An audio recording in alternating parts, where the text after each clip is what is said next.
안녕하십니까. 프라임에셋의 구자연 본부장입니다. 이번 일당 특약을 과연 가입을 해야 되는가라는 주제를 가지고 말씀을 좀 드리도록 하겠습니다. 제 실제 보상 사례를 한번 말씀을 드릴게요. 제가 전에 보험금 청구할 때 입원을 하면 요 입퇴원 확인서 제출해야 된다고 말씀드렸죠.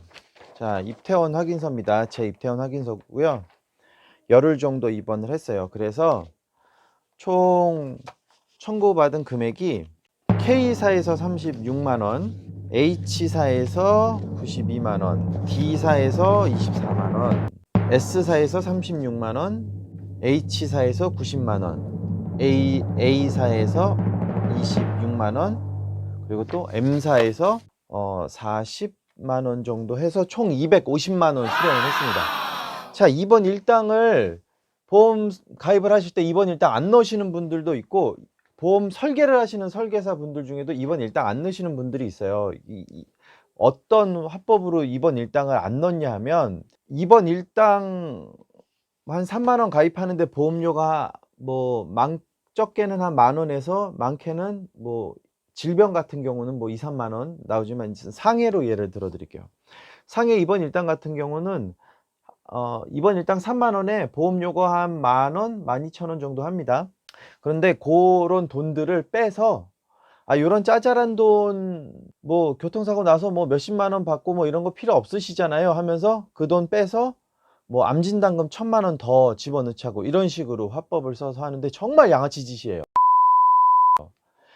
이번 일당의 보험료가 비싼 이유는 그걸 보상을 받는 확률이 굉장히 높다는 얘기거든요. 확률이 굉장히 높기 때문에 내는 보험료도 많은 거예요. 이게 어디서 이제 문제가 터지냐면, 이렇게 교통사고 나서 입원을 해 있으면 환자들이 쭉 누워 있잖아요. 그러면 그 교통사고 환자들이 다 누워 가지고 자기가 며칠 입원하면 입원 일당 얼마 받고 상대 측 보험회사에서 합의금 얼마 받고 이거 계산하고 있어요. 그런데 그런 양아치 같은 설계사한테 입원 일당 빼 갖고 가입한 고객이 누워 있으면, 얘는 50만원, 얘는 뭐 입원 일당 뭐 한 30만원에 자동차 부상 치료비 뭐 40만원 해 가지고 뭐 70만원을 받는다, 50만원을 받는다, 막 이거 계산하고 있는데, 나는 설계사가 그거 다 빼라 그래 가지고 뺐는지도 몰라. 사실 기억도 못 해요, 고객님들은. 근데 설계사들이 그런 식으로 빼 갖고 뭐 암진단금 가입시킨단 말이에요. 암진단금이 수수료가 더 높아요. 암진단금을 가입시키는 게 설계사한테는 수수료가 더 높은데, 왜냐하면 암 몇이나 걸리겠어요. 물론 암보험을 가입하는 건 중요한데 이번 일당을 빼면 안 된다는 말씀을 드리는 거예요. 교통사고 나서 입원을 할 확률이 훨씬 높겠어요? 아니면은 암에 걸려 갖고 암진단금 받을 확률이 높겠어요? 확률이 높은 담보를 가입을 해야 되는데, 자기 실적이나 자기 수수료 때문에 그거를 포커스를 맞추면 안 된다는 얘기예요. 말 그대로 10만 원짜리 보험 가입하는 사람한테 이번 일당 이거 집어넣어 줘서 10만 원짜리 보험이 11만 원으로 된다고 해서 고객이 야 10만 원짜리 가입하려고 했는데 왜 11만 원이야? 나 이거 때려 죽여도 못 가입해. 이런 사람은 거의 없단 말이에요. 가입을 시킬 수 있도록 해야 되는데, 그거를 요런 식으로 편법으로 양아치 짓을 하는 설계사들이 너무 많아요. 그 굉장히 주의하셔야 되고, 그렇게 따지면은 이번 일당은 수익률이 얼마나 높은 거예요. 한 달에 만원 내서 1년에 10만 원, 20만 원. 근데 교통사고 한번 나면 기본적으로 받는 돈이 막 40만 원, 50만 원? 그 이상의 돈도 또 받죠. 이게 지금 제가 교통사고 나면서 디스크 발생됐을 때 다른 거 청구 안 하고 이번 일당만 청구한 게 250만 원 수령을 했어요. 그러니까 여러분들이 보험 가입을 할 때 이번 일당을 빼는 거는 굉장히 주의하셔야 돼요. 각 보험마다 뭐 운전자 보험에도 이번 일당 넣고 통합보험 같은 거에다도 이번 일당 넣고 뭐 그런 식으로 이번 일당을 계속 넣을 수 있는데, 이 이번 일당을 상해 입원 일당을 가입하는 경우가 있고, 교통사고만 또 타겟으로 입원 일당을 가입하는 경우가 있어요. 근데 이 입원 일당은 전 보험사 합산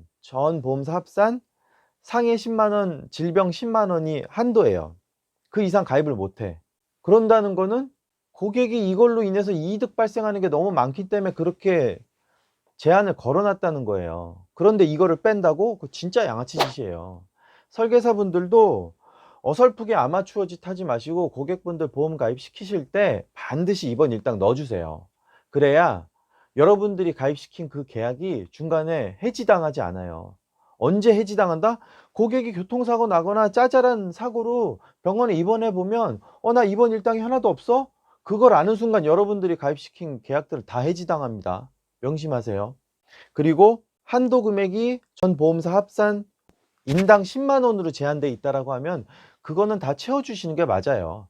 상해 입원 일당 외에 교통사고 입원 일당은 10만 원이라는 제한에서 좀 자유로우니까 더 많이 가입할 수 있어요. 그래서 일반 상해일 때는 10만 원이지만 교통사고일 때는 뭐 15만 원, 20만 원 이렇게 입원 일당을 그런 식으로 설정해 가지고 가입을 해 두시면 여러분들이 흔히 주변에서 일어날 수 있고 당할 수 있는 교통사고 시에 충분한 금액으로 보상받으실 수 있어요. 잘 들어보시면 주변에서 교통사고 한두 번 정도 나신 분은 있어도 암 한두 번 걸렸다는 사람은 없어요. 그만큼 교통사고는 여러분들 생활에서 밀접하게 관련되어 있는 사고니까 아주 꼼꼼하게 준비하시는 게 좋습니다. 어떤 걸 가입해야 되느냐? 입원 일당, 교통사고 입원 일당, 그리고 자동차 부상 치료비. 요것만 가입하시면은 여러분들이 아마 가입하고 있는 그 어떤 보험보다 최고의 수익률을 낼 수 있습니다. 항상 궁금한 사항 있으면 연락 주세요. 요런 정보 또 알려드리도록 하겠습니다.